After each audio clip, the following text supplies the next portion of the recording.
Hey out there. So I'm at a house in Holmdel, which usually means bigger money. Let me show you what this house looks like. This is not my typical flip. I don't have the exact square feet, but just off the top of my head, I'm going to say it's probably 4,500 square feet. Let me take you for a quick tour. I'm going to take you for a quick tour and then talk to you a little bit about if I was going to grab this as a flip, or better yet, to live in, what I would do to it. So you walk into the house, and you got the kitchen over there to the right. Stairs are going upstairs. There's 3 bedrooms, 2 baths up there. There's a sitting room / family room over here, kitchen, and then you got another family room over here. It's kind of a hokey setup. I don't know what the previous family used these rooms for, but it's a little hokey in my opinion. And when you walk in, you're going to walk into the kitchen. So obviously it would be a gut job as far as brand new kitchen in here, new kitchen, new appliances, new granite. Possibly try to reconfigure this a little bit. I don't know what that column's all about right there, if that has to stay. You got a big deck in the back. It's on a ravine, so you really don't have any yard underneath this deck. And nothing for nothing, but the deck all has to be replaced. I'm not going to go into detail the concerns that I had the last time I came through here with Diane, but I will tell you that there's a buckle right there, and that's concerning to me on the floor. And then I saw another similar one, just not as bad, right there. This could possibly be from building on a ravine and it's settling, and it might not be that big of a deal to fix. However, it could be. You got a laundry room over here. You got this is sweet, a 3-car garage. 3 cars! For some reason, garages and basements are my thing. So you got the laundry room off of the kitchen, but I'm going to show you something that's got a little half bath here. And then you come over here, right? And I don't exactly know what this was. I think that they're going to call this an in-law suite. So you got a kitchen over here. You got, I guess, a little dining room, little living area. And this is a separate side of the house. So you can actually have your in-laws or family members, or maybe even rent this place out. I don't know. You have your own separate bathroom up here with a shower over there. You got a living room here. Yes, you're going to have to replace all the carpets, do all paint. And then you got a bedroom.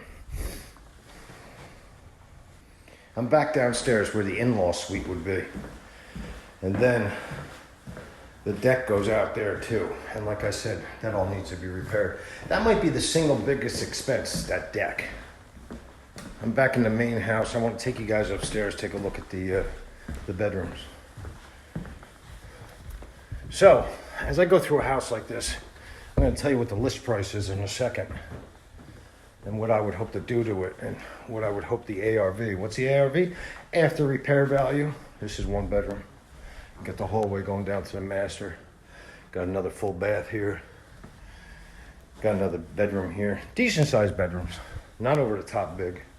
And in Holmdel, I think I might have expected a little bit bigger. And this would be the master. Not bad. Little walk-in closet. And then you got the ensuite bathroom. That's an odd place for a toilet, in my opinion, in the middle of the floor. I might put it off to the side. So now that I got my real estate license, I'm feeling my oats, if that's the saying.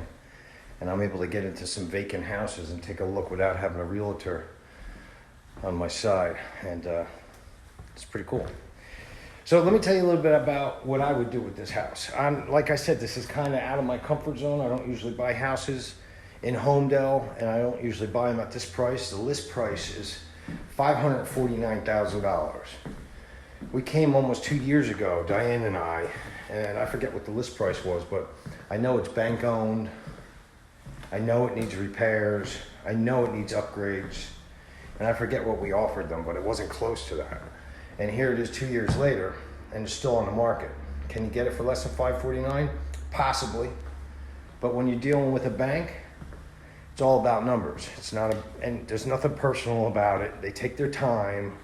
They don't even have to look at your offer. Kind of sucks sometimes. But let me just run the numbers. Let's say for simplicity, I can get this house for $500,000, which I don't know if I could. I don't even know if I'd want it for 500 when I tell you these numbers. Let's say complete renovation, and I told you that deck would be the probably biggest single expense. Let's say you don't run into major structural issues with these buckles in the floors. Let's say you just shore it up and it'd be fine. So we're talking about a new deck, which is 2 stories high and is sizable. I gotta tell you, you might be talking about, and that's with me doing some of the labor or getting my guys to do it, maybe $25,000 just for the deck. You want a new kitchen, you gotta update all the bathrooms, 4 bathrooms, all paint. You know, max this out here, this and this. Just off the top of my head, let's say you spend $150,000, and that's with getting some stuff at cost, where you're gonna be getting your own subcontractors, acting as your own contractor. You got $150,000 invested. Let's say you get it for 500 max. So you're into it for 650 plus closing costs plus carrying costs. Let's just bring it up to 675 to make it simple. You hold it for, I don't know how many months, and you put it back out into the market. What could you get for it? Completely renovated, and you can't be putting in, you know, cheap stuff. Could you get mid-7s? Possibly. Could you get 8, depending on the market? Possibly. There's so many factors out there that gets me nervous about this house, though. It's been on the market for so long, it's stale. It's so stale right now. Everybody has seen this on the market for 2 years. Everybody's saying there's something wrong with it. So you renovate it and you put it on for more money, and you're gonna get a lot of traffic here. I just don't know how many people are gonna buy it at 800,000. Let's say you sell it for 750,000. You got to pay realtor commission. You're into it for 650 at that point. You got 100,000 out there. I don't know. Is it worth the headache? You tell me, but it gets me a little nervous. I'll run more numbers when I get back to the office.